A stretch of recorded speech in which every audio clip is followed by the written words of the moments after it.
다카이치 사나의 일본 총리의 대만 유사시 개입 시사 발언으로 중국, 일본 갈등이 고조되는 가운데 중국군이 연이어 일본을 향해 경고 목소리를 내고 있습니다. 20일 중국 매체 베이징 일보에 따르면 다카이치 총리가 지난 7일 대만이 중국의 공격을 받으면 일본이 자위권 차원에서 무력 개입할 수 있다고 밝힌 뒤 중국군은 소셜미디어 계정 등을 통해 지속해서 이러한 게시물을 올리고 있습니다. 중국군 남중국 해함대가 전날 공개한 영상에서는 무장한 군인이 오늘 밤 전투가 시작되면 언제나 준비되어 있다면서 전우여 준비되어 있는가라고 말합니다. 또 그는 명령만 내려지면 가슴 가득 뜨거운 피로 전장으로 달려갈 것이라고도 외치는데 영상에서는 군인들의 외침에 이어 항공모함 편대, 항모 탑재기 26 전투기 편대와 군함의 실사격 훈련 장면 등을 소개했습니다. 특히 전투기가 해상 목표물에 미사일을 발사하는 장면도 담겼습니다. 남부전국 공군은 전날 소셜미디어를 통해 건방 떨지 마라는 제목의 랩 영상도 공개했는데 비행 사격 훈련과 군인의 랩 장면 등을 담고 있습니다.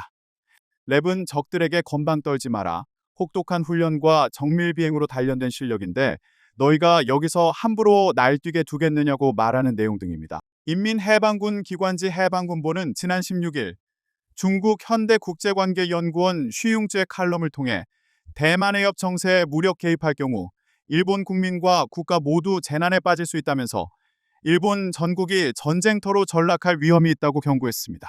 중국 국방부 소셜미디어 계정에 따르면 장빈 국방부 대변인도 일본을 향해 이판사판으로 행동할 경우 중국군의 철통 같은 방비에 머리가 깨지고 피가 흐를 것이며 비참한 대가를 치를 것이라고 말한 바 있습니다. 질문을 드리겠습니다. 지금 일단 이제 민감한 문제도 있긴 있었지만 중국의 그 발언들을 보면 굉장히 수위가 높은 비난 발언들이 있거든요. 왜 이렇게 극렬하게 반발하는 거라고 보십니까? 말씀하신 것처럼 이런 발언을 하니까 오사카 주재 그 중국 총영사가 했던 발언은 제가 옮기진 않겠습니다. 그것은 외교적 관례에서 있을 수 없는 발언이고요. 사실은 19세기, 20세기 외교의 초창기 그러니까 국가 간의 외교가 규정되는 그런 상황에서 이 정도의 발언이 나왔으면 이것은 거의 전쟁에 준하는 형태의 발언 정도로 굉장히 수위가 높다. 그러니까 그만큼 중국은 굉장히 사활적 이해입니다. 그래서 타이완 문제만 나오면 어떤 형태로든지 여기에 대해서 문제를 제기했고요. 예를 들어서 우리도 한국도 이전 정부에서 입장이 한번 나온 적이 있었는데 타이완에 대해서 힘을 통한 현상 변경을 반대한다라는 정부 입장이 나왔더니 중국에서 공식적으로 불에 타 죽을 것이다라는 또 굉장히 거친 표현이 나왔거든요. 그래서 모든 그 외국에 있는 중국 대사나 영사나 외교관들은 그 타이완 문제가 그 해당국에서 문제가 될 경우에는 거기에 대해서 반드시 문제 제기를 할 수 있게 해야 되는 것이고요. 이것은 이제 중국이 늘 영토 완정이라 해서 우리의 마치 통일처럼 타이완을 마지막으로 중국의 영으로 다시 흡수하는 것이 자신들의 그 빼앗겼던 100년의 역사의 마지막 종지부를 찍는다라고 하기 때문에 이것은 이게 뭐 시진핑 주석이 강력한 그런 권력을 갖고 끌어가는 그런 면이 있지만 그 누가 지금 현재 중국의 지도자라도 이것은 그냥 넘어갈 수 있는 상황은 아니다. 이제 그런 면에서 그렇게 강력한 이 발언들이 나오는데요. 거듭 말씀드립니다만 그 발언은 매우 부적절한 발언은 맞습니다.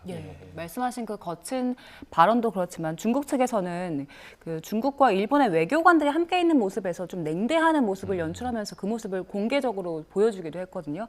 그 영상 있으면 좀 보여주시면 좋겠는데 그 중국의 외교관이 주머니에 손을 넣고 있고 또 약간 그 상대방 일본 외교관을 좀 내려다보는 듯한 모습이고 반대로 일본 외교관은 지금 보시는 것처럼 약간 고개를 좀 숙이고 있거든요. 이 영상 보셨을 때 어떻게 해석을 하셨습니까? 그렇습니다. 저기 나오는 인물이 그 일본의 마사야키 대양주 국장이고 유진승 외교부 아주 사장이라고 불리는데 국장이죠. 같은 국장급인데 일단 입은 저 옷을 보시면 그 중국 그 외교 국장이 입은 외교부 아주 사장 국장이 입은 옷은 저게 오사 운동복이라서 인민복이라고 불리죠. 이게 상징성이 있는 것입니다. 이것이 오사 운동이 19년에 일어났는데 그때 오사 운동의 가장 대표적인 게 일본 제국주의에 대한 문제 제기였거든요. 그러니까 일부러 보통은 외교 관례상 타이를 메고 이런 식 서양식 복장을 하는 게 맞는데 저런 옷을 입고 그리고 지금 잘 보면 보이신다만 왼쪽에 여기 또 자기의 중국 국기가 아마 이 표찰로 있을 겁니다. 그것도 보이는 것이고요. 당연히 주머니에 손을 넣은 것은 저것도 다 연출된 것이다. 외교라는 것은 하나의 다 연출된 상징성을 부과하는 겁니다. 그렇기 때문에 표정이라든지 입는 옷이라든지 그 제스처 하나하나에 다 의미를 담고 있거든요. 명백하게 이것은 저 표정에 절대 웃는 표정이 않고 굳은 표정을 예. 하고 있지 않습니까? 저것은 그만큼 중국이 이 문제를 심각하게 바라보고 있고 예. 그리고 이 문제에 대해서 이만큼 자신들은 이것을 그냥 넘어가지 않을 것이다라는 것을 상징적으로 또 외교적으로 보여주는 행위다라고 보이는데 글쎄 저것도 보통 외교 규범에서 저 정도로 하지는 않습니다. 이렇게 주머니에 손을 넣는다든지 그러니까 이번에 중국이 보여준 아까 말씀드린 오사카 총영사도 그렇고 표현들과 이 반응이 굉장히 강경하게 나오고 있는 것은 맞는 거죠. 남중국해와 타이완 남부 전역을 총괄하는 중국 인민해방군 남부정부가 건방 떨지 말라는 제목의 랩 영상을 공식 사회관계망 서비스 계정에 게시했습니다. 중국 남부정부 공군은 19일 공식 위챗 계정에 비행 및 사격 훈련 모습, 소속 군인이 빠르게 랩을 하는 장면을 담은 36초짜리 동영상을 올렸습니다. 영상 제목은 한국어로 건방 떨지마, 날뛰지마 정도로 해석됩니다. 노래는 나와 전투기는 완벽한 공중 공격으로 격추한다. 서남 영공은 내가 지킨다. 적들아, 건방 떨지 마라. 혹독한 훈련과 정밀 비행으로 단련된 실력인데 너희가 여기서 함부로 날뛰게 두겠느냐 등 경고성 가사로 이루어졌습니다. 후반부에는 좋게 말할 때 듣지 않으면 벌주를 마시게 될 것이라며 순순히 손을 들고 항복하는 게 좋을 것이라고 강조했습니다. 남부정부는 영상에서 상대를 특정하지는 않았으며 잠재적 적국을 겨냥하는 대외 선전용으로 이 콘텐츠로 제작한 것으로 보입니다. 남부정부 공군은 남중국해 작전을 총괄하고 타이완 남부 및 광둥 푸젠 남부 해역을 포함한 서남 방향 영공을 방어하는 임무를 수행합니다. 타이완 해협은 통상 동부정부 관할이지만 타이완 공군과의 공중대치, 타이완 해협 남측 작전 시에는 남부정부도 출격합니다. 최근 동중국해와 타이완을 둘러싸고 중일 긴장이 높아지는 가운데 이처럼 무력을 과시하는 영상이 우회적으로 일본을 겨냥한 것일 수 있다는 추측도 나옵니다. 다카이치 사나에 일본 총리가 지난 7일 타이완 유사시가 일본이 집단 자위권을 행사할 수 있는 존립 위기 사태에 해당할 수 있다고 밝힌 이후 중국은 관련 발언 취소와 사과 설명을 촉구하며 연일 일본을 압박하고 있습니다. 중국이 일본산 수산물 수입을 다시 금지한다는 통보를 했다고 일본 언론들이 일제히 전했습니다. 중국은 일본이 지난 2023년 8월 후쿠시마 제1원전 오염수 방류에 반발해 일본산 수산물 수입을 전면 금지한 바 있습니다. 이후 지난 5일 2년여 만에 일본산 수산물 수입을 어렵게 재개했지만 보름 만에 또다시 금지한 겁니다.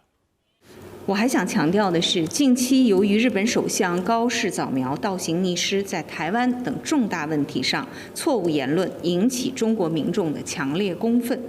일본 정부는 말을 아끼면서도 일본산 수산물 수입이 한층 원활히 이루어져야 한다고 강조했습니다. 輸出の円滑化を働きかけていくとともに、残された10都県産の水産物の輸入規制の撤廃等を強く求めてまいります。 앞서 중국은 자국민에게 일본 관광을 자제할 것을 촉구했는데 중국 관광객이 급감할 경우 일본은 최대 20조 원의 손실이 날 수 있다는 연구 결과도 나왔습니다. 이와 함께 지난 2010년 중국은 자국어선과 일본 해양보안청 선박이 충돌한 뒤 일본에 대한 히토류 수출을 중단한 바 있는 만큼 이번에 또다시 히토류 수출 중단 카드를 꺼낼 가능성에 일본 정부가 촉각을 곤두세우고 있습니다. 일본 정부는 외무성 국장급 인사를 중국에 급파하며 사태 해결에 실마리를 모색했지만 중일 간 입장차만 확인한 상태여서 중일 간 외교적 갈등은 더욱 격화할 가능성이 커 보입니다. 도쿄에서 YTN 김세호입니다.